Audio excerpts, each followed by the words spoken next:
mo, winasak mo, pati mga pangarap ko.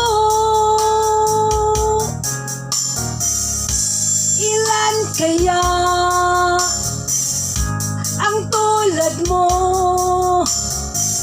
Bakit ganyan ang puso mo? Natatawa ako nang marinig ko ang balitang mayroon ka ng iba.